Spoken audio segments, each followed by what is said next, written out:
자, 이제 문장 종결 표현에 대해서 공부를 할 건데요. 문장 종결 표현은 잘 아시다시피 이렇게 5가지가 있어요. 그런데 이 강의는 간단하게 하면 정말 간단하게 할 수 있지만요. 실제로 문제 나올 때는 여러분들이 예상하지 못했던 부수적인 내용들이 같이 딸려 나오는 경우가 있기 때문에 좀 자세하게 설명을 하도록 하겠습니다. 다만 여러분들이 지금 선생님이 설명하는 거를 다 외우려고 하시면 안 되고요. 보기를 보고 그때 이해할 수 있을 정도로 지금 이해하고 넘어가시면 돼요. 알겠죠? 그리고 반드시 외워야 될 것들은 선생님이 미리 설명해 줄 거야. 이건 외우셔야 돼요 라고 그런 것만 외워두시면 되겠습니다. 자, 일단 종결 표현의 정의예요. 그대로 읽어드릴게요. 우리나라 말은 문장을 종결하는 방식에 따라 전체 문장의 의미가 달라지는데 다음과 같은 5가지의 종류가 있습니다. 이렇게 생겼어요. 평서, 의문, 감탄, 명령, 청유. 이 순서는 그렇게 중요하지 않습니다. 책마다 약간 다를 수 있어요. 일단은 정의를 설명하겠습니다.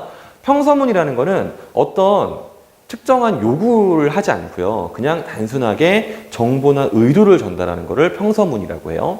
그 다음에 의문문은 말 자체에 들어있죠. 화자가 청자한테 어떤 대답을 요구하는 것이 의문문이에요. 감탄문은요. 화자가 청자를 딱히 의식하지 않거나 혹은 독백 같은 상황에서 어떤 느낌, 정서 같은 것을 표현하는 문장입니다. 그 다음에 명령문은요. 화자가 청자에게 어떤 행위를 하도록 요구하는 문장이에요. 그 다음 청유문은 화자가 청자에게 어떤 행위를 함께 하도록 요구하는 문장입니다. 자, 이렇게 5가지가 우리나라 문장 종결 표현들의 정의가 되겠는데요. 그러나 이것만 봐서는 알 수가 없기 때문에 예문들을 많이 보여줄 건데요. 자, 지금 보시다시피 각각 상드 높임의 높임 체계에 맞춰서 해놨어요. 그래서 다 보여줄 건데 이거를 지나치게 외우려고 하시면 절대로 안 되고요. 그냥 쭉 보다가 저거 뭐지? 하는 것만 좀 곰곰이 생각하고 넘어가시면 되겠습니다. 자, 일단 평서문 단순한 의도 정보 전달이라 그랬어요. 제일 높은 하십시오체부터 보겠습니다. 승우가 강의를 하고 있습니다. 이런 느낌이죠. 그 다음에 승우가 강의를 하고 있어. 이거 되게 옛날 말투 같죠? 그 다음 승우가 강의를 하고 있네. 이러면은요. 이거는 좀 어른들 말투죠. 방금 선생님 좀 말투가 어른들 말투가 아니었는데 다시 바꿔줄게요. 승우가 강의를 하고 있네. 이렇게 되면 어른 말투죠. 그 다음에 해라체는 승우가 강의를 하고 있다라고 딱딱하게 하는 말투가 되겠죠. 그 다음 해요체는 승우가 강의를 하고 있어요 라고 전달하는 거고 해체는 승우가 강의를 하고 있어 이렇게 끝나게 되겠죠. 자, 이제 의문문을 볼게요. 어떤 대답을 요구하는 거라 그랬어요. 자, 승우가 강의를 하고 있습니까? 라고 하면 제일 높여서 물어보는 거예요. 그 다음 두 번째 승우가 강의를 하고 있어 이렇게 하면은 조금 낮춘 거지만 여전히 높인 겁니다. 옛날 말투 같죠? 그 다음에 자, 승우가 강의를 하는가? 이거 확실히 어르신들 말투죠. 그 다음에 헤라체는 승우가 강의를 하느냐 혹은 하냐 혹은 하니 혹은 하는구나 이런 식으로 좀 종류가 많습니다. 자, 그 다음에 해요체는 앞이랑 똑같아요. 강의하고 있어요? 여기도 마찬가지예요. 강의하고 있어? 이런 식으로 억양에 의해서만 차이가 난다고 볼 수 있겠습니다. 자, 그 다음 감탄문은 딱히 청자를 의식하지 않거나 독백 같은 상황에서 정서나 느낌 같은 거를 전달한다 그랬죠. 자, 하십시오체에서는요 없어요. 이거는 없습니다. 그 다음에 하오체는요 승우가 강의를 하는구려 이런 말투. 사극을 보는 것 같죠. 그 다음 하계체는 승우가 강의를 하는구먼 역시 어르신들 말투고요. 그 다음에 헤라체는 승우가 강의를 하는구나 이렇게 좀 되고요. 해요체는 승우가 강의를 하고 있어요. 얘는 승우가 강의를 하고 있어 이렇게 돼요. 이것도 약간의 언어적인 뉘앙스 차이에서 발생한다고 볼 수 있겠습니다. 그 다음 명령문은요 하십시오체 있어요. 보시면 강의를 하십시오. 근데 여기 보면은 자 주어가 지금 빠져 있죠. 명령문 같은 경우에는 직접 대면하는 경우에는 주어를 생략할 때가 많습니다. 그 다음 하오체는 강의를 하오, 하시오 혹은 하구려 이렇게 얘기를 합니다. 자, 요거 같은 경우에는 현대국어에서도 많이 사용하는 말투지만 요 말투 같은 경우에는 좀 옛날 말투라는 느낌이 들죠. 그 다음에 강의를 하게 라고 하면 역시나 어르신들 말투. 그 다음에 강의를 해라. 그 다음 강의를 하세요 혹은 해요. 그 다음에 자 강의를 해 이런 식으로 표현할 수 있습니다. 그 다음에 청유문은요, 하십시오체가 없어요. 그래서 하오체 붙어 있는데요. 강의를 합시다 이런 모양으로 끝납니다. 그 다음에 우리 강의를 하세. 요거는 확실히 좀 어른들 말투 같은 느낌이 되죠. 근데 하오체는 보통은 옛날 말투인데 여기서는 그런 느낌이 안 들어요. 그 다음에 헤라체 같은 경우에는 우리 강의를 하자 이렇게 되고요. 그 다음에 요 경우에는 우리 같이 강의를 해요. 그 다음에 얘도 마찬가지로 그냥 강의해 이런 식으로 이것도 맥락이나 혹은 주어 정도 차이에 따라서 그냥 발견되는 형식이라고 볼 수 있겠습니다. 자, 지금 이렇게 해서 쭉 종교 표현의 실현 방법을 봤는데 자, 이것만으로는 굉장히 부족하고요. 이제 주의할 점들을 좀 볼 거예요. 일단 평서문부터. 자, 겉으로 드러난 형태는 평서문. 아까 본 모습 그대로입니다. 근데 실제 의미상으로 명령이나 청유의 의미를 가질 때가 있어요. 좀 독특한 부분이죠. 자, 이 시간부로 여러분들은 입을 벌리지 않습니다. 라고 군대 가면 조교들이 얘기하거든요. 자, 지금 문장 표현을 보면 이거는 평서지만 실제로는 명령의 기능을 지금 갖고 있다는 걸 알 수 있습니다. 입 다물어 이런 뜻이거든요. 그 다음에 이제부터 우리는 공부만 합니다. 이러면은 우리 같이 계속 공부만 하자라는 의미를 담고 있죠. 겉으로 드러난 형식은 평서지만 실질적인 의미상으로는 청유문이라는 느낌이 들어요. 그 다음에 자, 의문문인데요. 자, 의문문은요. 질문의 의도와 목적에 따라서 종류가 세 가지가 있어요. 자, 이건 여러분들이 외우셔야 됩니다. 이 세 가지는 여러분들이 외워두셔야 돼요. 자, 첫 번째는 설명 의문문이라는 게 있는데 얘는 일정한 설명을 요구해요. 즉 대답을 할 때 주저리 풀어줘야 돼요. 그 사람 궁금한 걸. 자, 다음 시간에는 무슨 수업을 하시나요? 이렇게 물어보면요. 무슨에 해당하는 내용을 채워주는 대답을 청자가 해줘야 됩니다. 그 다음에 판정 의문문은요. 그냥 판정만 하는 거예요.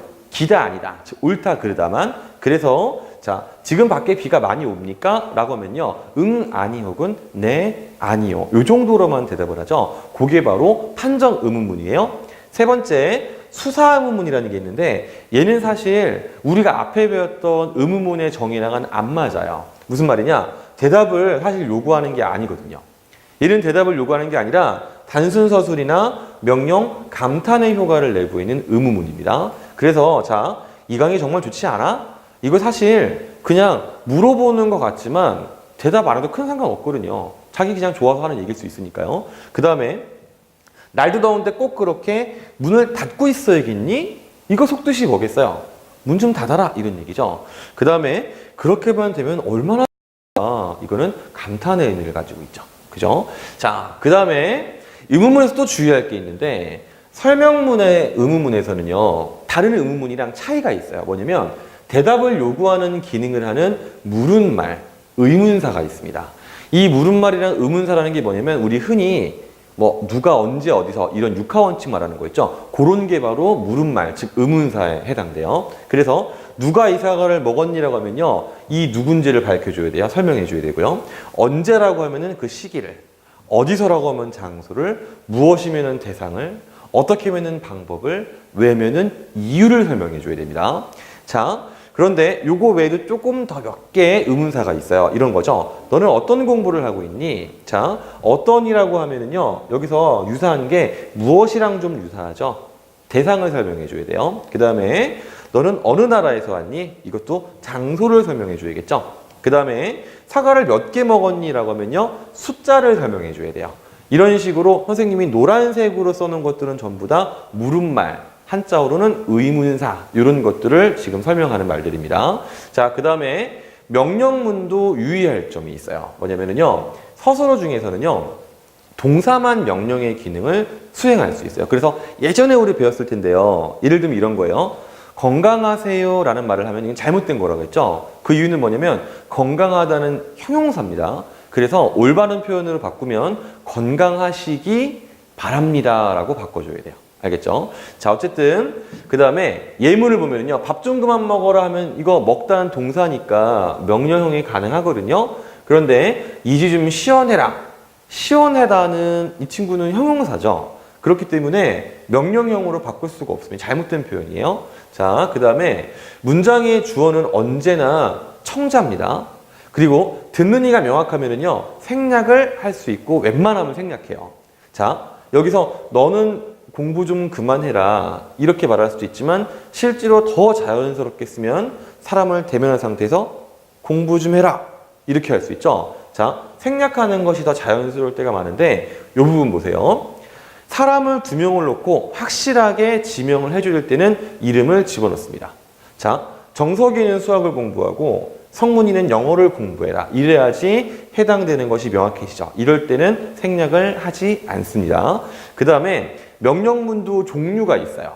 자, 첫 번째는 뭐가 있냐면 직접 명령문이 있는데 이게 가장 일반적인 명령 형태예요. 바로 얼굴을 맞대고 하는 명령문이고요. 자, 어서 교실로 들어가라 이런 표현들이 됩니다. 그 다음에 간접 명령문은요. 얘는 청자가 구체적인 대상이 아니에요. 딱 눈에 보이는 대상이 아니라 어떤 전체 집단에 해당하든지 누군지를 잘 모르는 상태에서 하는 말인데 예문을 보면은요. 젊은이들이여 야망을 가져라 이렇게 얘기했죠. 자, 이거 같은 경우에 사실 우리가 어떤 글에서 본 적이 있을 거예요. 즉 간접 명령문은 구체적이지 않은 청자나 독자에게 어떤 매체를 통해서 전달할 때 쓰는 말입니다. 그래서 이 글을 읽는 사람들에게 명령의 형식을 갖고 있는 것이 간접 명령문이에요. 그 다음 세 번째 허락 명령문은 뭐냐면은 부드러운 명령이나 허락을 드러내는 명령문입니다. 예를 보면은요, 이것 좀 먹어보렴 이렇게 얘기하는 거 있죠. 이거 굉장히 부드러운 말투잖아요. 그 다음에 자, 경계 명령문은 좀 특이한데요. 염려의 의미를 나타내는 명령문이라 우리 흔히 생각에 명령문 같은 느낌이 안 들어요. 봐봐요. 가위를 든 아이 위험해 보이죠. 그래서 손 다칠라 이렇게 얘기하잖아. 이건 사실 내용적으로 전혀 명령적인 느낌이 아닌데 사용하는 끝의 모양이 명령형 어민을 사용하잖아요. 그래서 경계 명령문이라고 설명합니다. 그 다음 자, 청유문은요. 주의할 점이 뭐냐면 명령문이랑 똑같은 거 동사만이 명령 기능 잘못됐죠? 청유의 기능입니다. 청유의 기능을 수행할 수 있어요.